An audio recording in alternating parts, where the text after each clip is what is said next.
Lights, camera, action.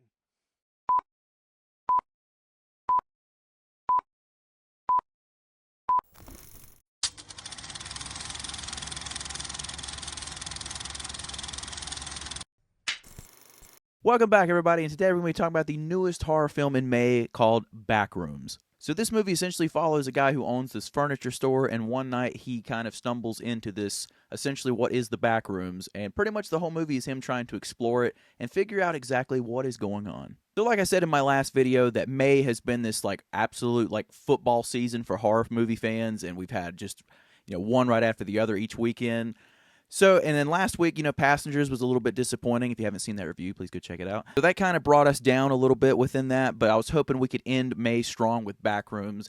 And I'm here to say, overall, I actually really enjoyed this movie. This review is coming from somebody that only knows a little bit about the lore. I don't know a ton of it like, diehard fans and stuff do. I've only ever seen the original little short film and the indie game. I know there's a huge series on YouTube and whatnot. I've never dove into that, but after watching this movie, I am so much intrigued to really dive into that. Starting off with some of the things I really enjoyed about this movie is, first of all, the directing.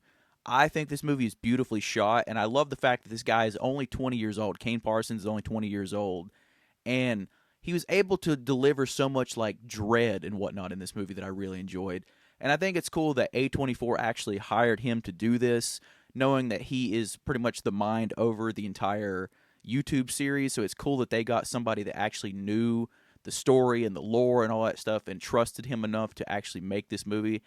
And from what I've seen with interviews and whatnot, he seemed like, he really knows what he's talking about when it comes to this, and he has a bunch of knowledge with it. So he was just the perfect person to do this. But there's always that wonder in the back of your mind. You're like, okay, first-time director, young guy, what can he do? And I think he actually nails this. I think everything he brings to the environments and whatnot, and the set pieces, and I love the fact that these shots, make you feel so much dread, and you just feel unease throughout the majority of this movie, especially every time that they're in the back rooms. There is some kind of just uneasiness about it, to where anything could be around any corner, because it's just this massive labyrinth that never ends. So each time a character will peek around a corner, or you hear a noise or whatnot, there's so much just dread and tension there, and he captures it perfectly. I even really love the set design of this movie, how they go about shooting stuff and how they set up things with the back room, and how the differences of the back room and real life feel. How no matter where you are in the movie, everything just feels like it's suffocating, like it's closing in on you, and they do a great job of capturing that. Even down to the aspect ratio that they do between that and how they go about shooting the back rooms, how even though a lot of it is this wide open space of nothingness, there's also the the little parts with the real thin areas where can anybody actually squeeze through that, and things will start kind of merging into each other and whatnot. Even when they're in the real world, something I picked up on was that each time that they're in a normal room, the room feels 3 times smaller than it should be. It's interesting, just the dynamics back and forth, how the back rooms is this wide open space, but then in real life they have these areas where everything just seems so much smaller. There's a scene between our two leads where they're in a room talking to each other, and the whole room seems so off. It seems like it's so much smaller than it needs to be. All the couches and the tables and furniture are all way too close together. So the room, it almost seems like our characters are actually bigger than the room. And it happens quite a bit in the movie. So I thought that was a really interesting choice, because no matter where you go, even in the real world, it's you cannot escape this tension or this suffocating feeling, that feeling of the walls closing, just claustrophobic all the time.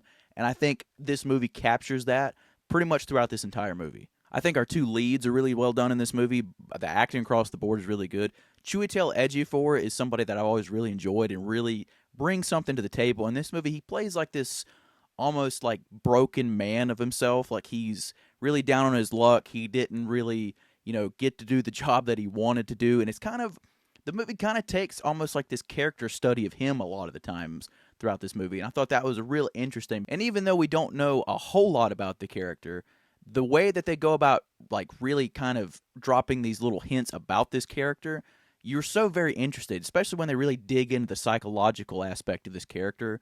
I think it's really interesting. It almost kind of reminded me of Jack Nicholson in The Shining, especially when he finds these back rooms and whatnot. So I thought that was really interesting, and it really made his character just really meaty. Even though you didn't really know a lot about him, you still knew enough that where you're like, I am really intrigued with this character. Like I want to know more about this person. So really good job with that. And like I said, his acting overall was just top notch. The actress that's in this movie, Renate Ravanze, I probably butchered her name, but I tried my best. Trust me, I'm terrible with names. But I think she does a really great job as playing pretty much Clark's therapist in this movie, because she has her own backstory, her own trauma about her. And even though you don't get a lot of it, it's very hinted at in the movie, and there is like these little breadcrumbs that kind of lead to certain things, so you're kind of able to put two and two together.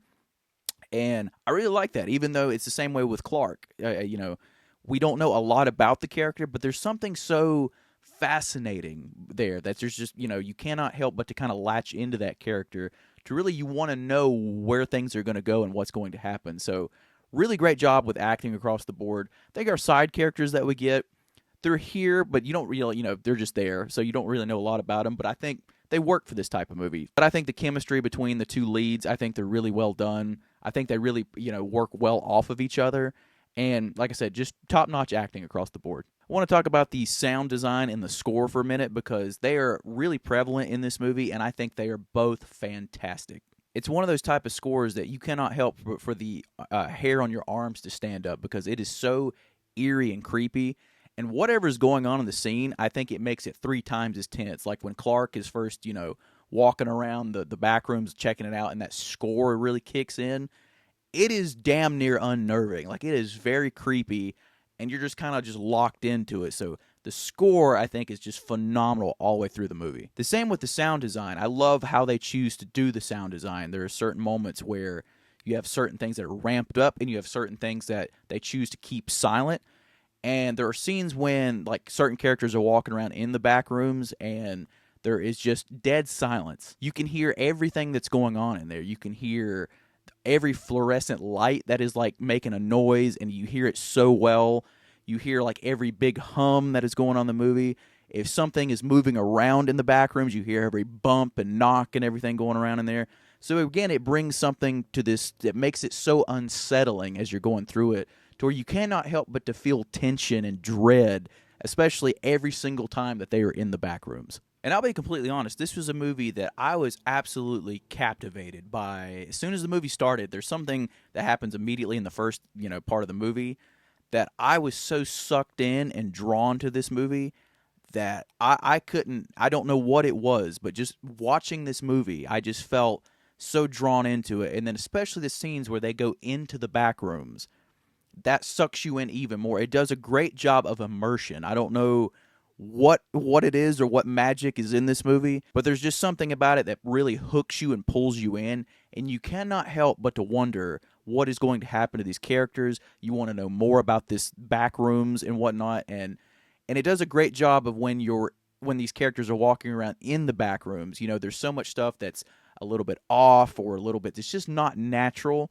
that you are just like our characters. You're kind of sucked in and you're kind of like lost. You feel like you're lost in this world or in this whatever the hell the Backrooms is with them. So you're just as drawn in and just as immersed into this world as they are. So that goes back to Kane. I think he does such a great job of bringing immersion to this movie, making you feel all these things and just feel tension and lost and unease and suffocated, and that tension I was talking about earlier of claustrophobic and whatnot. It makes you feel all that, and it just such a great job. And like I said, I have not been this immersed in a movie in a long time. Like it's to the point to where there's certain scenes too where stuff is going on in the back rooms where you cannot help but to kind of squirm in your chair a little bit, or you have to move around to do something because you just feel so uncomfortable of what is going on. And I love that this movie was able to kind of really capture that. That's one big, huge positive that I loved about this movie overall, was how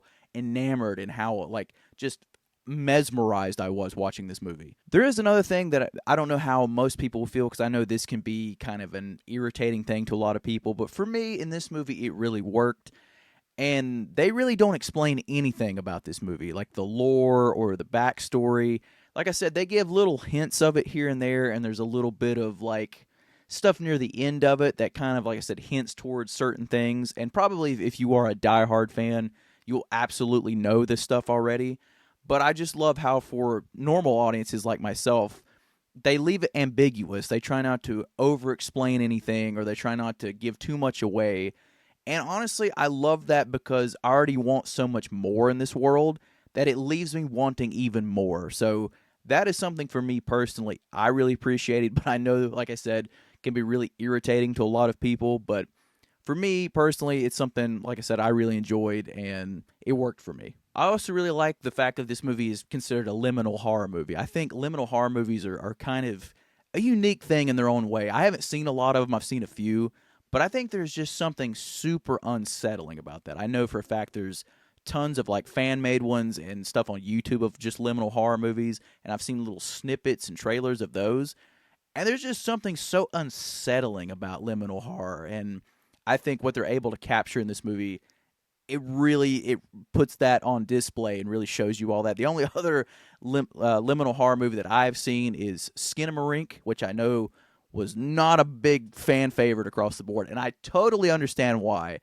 I don't know personally if I would ever watch that movie again, but I will be honest, there was 2 or 3 scenes in that movie that actually unnerved the hell out of me. So, like I said, it's all about how you feel and what scares you, but there's something that is so well done in this movie that it captures that liminal horror and that liminal space just damn near perfectly. And really, that kind of something that works into my advantage. I love having all this empty negative space in horror movies because to me, that is what is terrifying. There's so many movies that have these shots where it's just big negative space behind them, or it's just dark corridors or dark hallways, and it's just these wide open spaces or uncanny spaces, and I think that is absolutely terrifying. That is something that really scares me, and the more that it lingers on it, the more I think those type of things create so much dread and tension.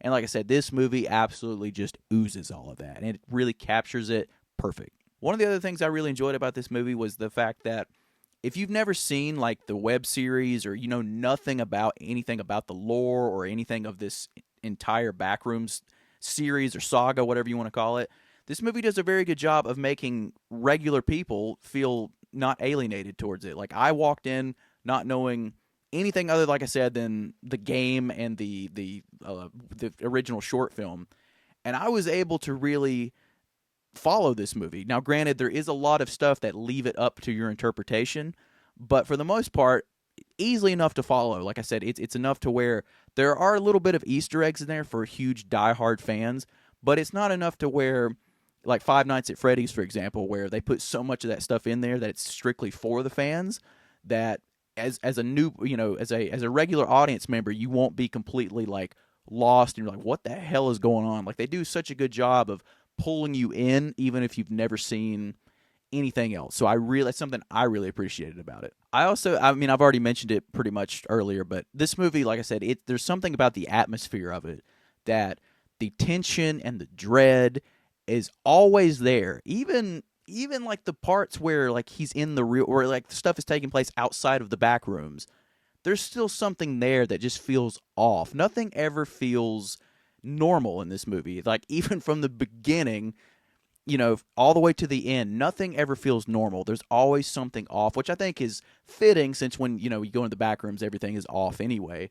But I love how it captures that all the way through the movie. Not only does it feel off, but it does this great job where it captures tension, like I mentioned earlier, when between the score and the sound design, and when Clark and our other characters are kind of going through these back rooms, how it just captures so much tension. And it's like the further that they travel and the further that they go in these back rooms, the worse you feel. Like, the worse you're like, I don't think this is a good idea. I think this is a terrible idea. But it also, I love how the fact that it does some slow shots to where, like I said, you had characters looking around the room, and like it'll focus on one room, and you don't know what's back there. You have this eternal feeling that there is something else in that back room. I know for a fact there's something else in there, but you don't know where it is. You don't know who it is, or what it is, or how many of there are, or anything like that. So it's a great job of keeping you on the edge of your seat, and it just keeps ratcheting tension all the way through the movie. and it's just brilliantly done. I love that about this. One of the other things I felt was really cool and fitting to this movie as well is that the way that Kane shoots the actors, it's not in every single scene, but it's in quite a few of them. But it's like most of the time when they're outside of the back rooms and they're in any other room, he does this thing where it's like almost he shoots them from the ground up at a certain angle. So it's almost like they're larger than life. So it's like they don't really fit in these certain rooms that they're in. And that creates also this uncomfortable, again, claustrophobic feeling that adds to everything. And I thought that was a really interesting choice. And then it's the same when you're in the back rooms where it's kind of just a normal shot on somebody because you have so much wide open space around them. And I don't know, there's something about the way that he goes about doing that I thought was really fascinating. And I just thought it added something else overall to the entire movie. And one of the biggest positives I have about this movie is that I think the ideas are absolutely endless. You could do anything you want with a movie like this. So if you want to have sequels and whatnot, you could easily do it because there are just endless amounts of ideas. And I feel like everything is so bonkers and off the wall in the idea of the Backrooms anyway that whatever idea you came up with, it would absolutely work. But this is coming from somebody, like I said, it's ignorant, doesn't know the web series or anything like that. But I feel like the ideas for anything you want to do in this are absolutely endless. Now, I did hear, I don't know if this is true or not, but I did hear where in this movie they only explore level 0 of the Backrooms. I have no clue what that means, but that means I guess they're at the the base of it. So I guess there's multiple floors to the Backrooms. So I'm curious if they do another movie, if they'll go to different floors or if they'll explore other things.